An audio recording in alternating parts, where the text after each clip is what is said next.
Para daw si Buto, isang unggoy, oh. Dali lang. Gano'n lang po ka, tiga dali sabihin yun? Sandali lang ha. Gusto ko ni malaman ang pangalan. Di puta yan eh. Daw si Sinon, isang unggoy, ning gago niyo. Bigyan niyo ko isang pangalan, isang yung di puta yan. Ara sa wari do tunay sa...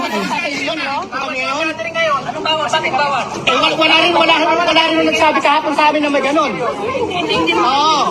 Oo, sa Pilipinas meron yung ganito bawal. Hindi, dapat sinabi nyo rin sa amin kahapon na may ganito. Sabi sa may ganon.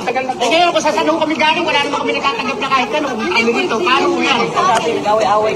Dapat may abiso sa ano. Pero wala na ho, tapos na po ha. Hindi na kayo ma-entertain. Yabaw.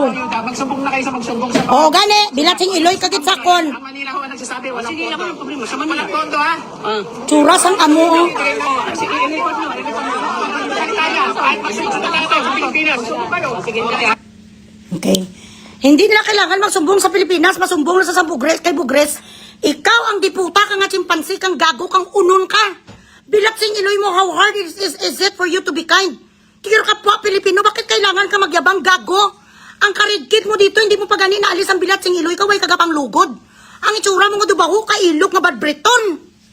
Grabe magastang yung diputa nga gorilla chimpansi. Masumbong sa ba't isumbong ang dapat sa'yo, inaalis ka dyan, gago. Putang ina ka. Sa panahon ngayon, dapat nagkakawa kamay tayo. Tulungan natin yung mga Pilipino, kawawa, wala alafor. Kung magtabuyan ka sa Pilipino, bilatsing iloy, do hindi ka namin pinapasahod. Sino di pangalan sa bilatsing iloy, ibigyan yung uganing sang pangalan sang gago. Pangit ka na kung sino pang pangit, yun pa ang salbahe. Satanista ka doon namin, kidiskinin sa tsura, dali lang. Magsumbong ako sa magsumbong, tsura sang bilatsing iloy ning sikwan niyo. Tsura sang gorilla. Tapos na po ha. Hindi na kayo ma-entertain. Hindi na kayo ma-entertain, hindi ma-entertain, hindi pwede ka man sir makasabi, sir. Sandali lang. Magsumbong na kayo sa magsumbong sa mga gusto nyo pagsumbong. Ang Manila ho ang nagsasabi, walang po. Amo ni bilang ay tsura si mo, sir, no? Pangit ka na. Tapos duwala kapag paligong bilatsing iloy mo, ang itsura mo nga daw paa kakabaho-baho sang imo nga kahimtangan, ayan ka ho. Sinon isang gago-gago ni wala ka tawad, wala ka ano, wala ka puso, bilatsing iloy ka, kaitim-itim, nasa iyo nga pugita ka. Tapos mayabang ka pa, salbahe ka pa. Your job entails to accommodate, to assist, and be kind to Filipino people because whatever you are putting inside your mouth comes from us. Kung paano pinapala mo ng pamilya mo ngayon ang bilatsing iloy kagaling sa sweldo namin. You are a public servant, hindi ka God. Ano nang akala sa mga nagtatrabaho ni sa mga gobyerno natin, bilatsing iloy, yung mga hudiyo kayo? Huy, gago, hudiyo! Second class citizen kami, OFW, bilatsing iloy, just because you're sitting behind the desk in a consulate all over the world does not give you the fucking right to belittle us. Just because you are working there in the Philippine Consulate or Embassy does not give you the right to try to underestimate us. Ang kalabanan, dira nga trabaho, mga architect, mga engineer, mga teacher, tapos mag-asta ang mga bilatsing iloy, do ang sahod sang gago.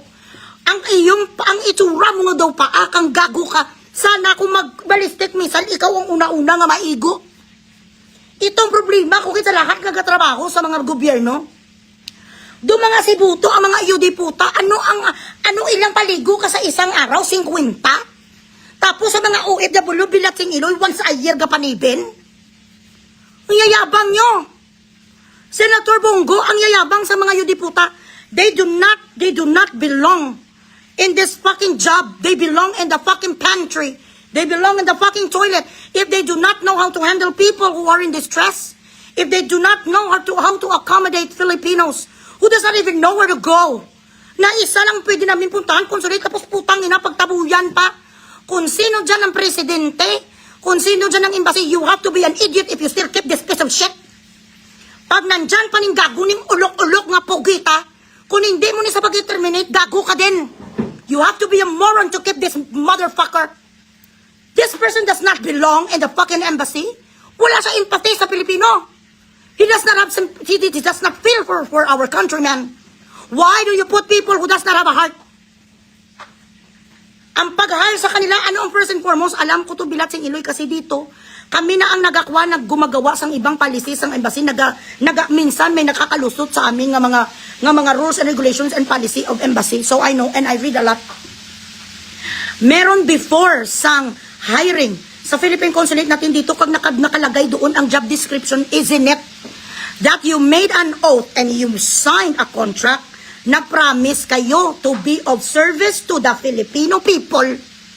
Bilatsing Iloy, ito ang service, wala na budget sa palalolo. Pwede ka magsabi mga kabayan, pasensyagid ka mo ha, wala ngayon, pero akin ang mga numbers nyo, listahin ko, ang mga numbers nyo, once na may darating ulit, tatawagan ko kayo, wala, nagid na tira, kabayan, sorry. At bakit Bilatsing Iloy ang 75 na Berini, dinar 20 na lang? Hindi na lang ma-explain, tapos ito pang kanilang mga kuwano, ang mga drama nila sa consulate, perma kayo, fill up the form, perma kayo, tapos may nakalagay doon 75 ang binigbigay sa mga IOD puta 20. May pumalag na mga Pilipinong sabi, bakit 20 lang ang ibigay mo? Ang nakasulat naman doon 75 kasi wala na pera, sabi sa mga kawatan. So, to our labor attaché, and to whoever is the consul or whatever is your position in that office, you should terminate everyone who were on duty today. They do not belong to assist the Filipino people. Hindi kami trabador nyo. We are not asking for to borrow money. This is our money. This is not something that came from your wallet.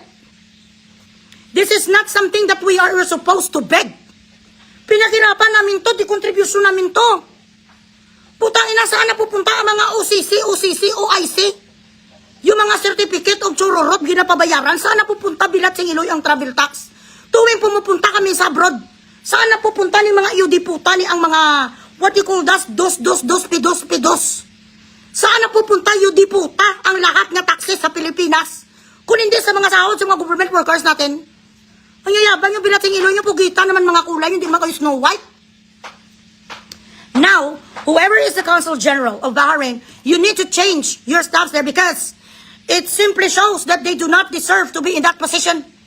Hindi nga sila makakomfort sa mga Pilipino. Ala, wala na talagang natira, ganito. Tapos itong ang iba pera, 20, ang iba grocery, Bilatsing Iloy, worth 5 dinar. Alam ko kung magkano na yun, di puta ilang bisis kung punta sa dinar, sa Bahrain. I know how it is there. Tsura ni isang diputa, kumanda ka sa akin ha. Malaman ko ang ang background mo, pati pamilya mo, damayin ko.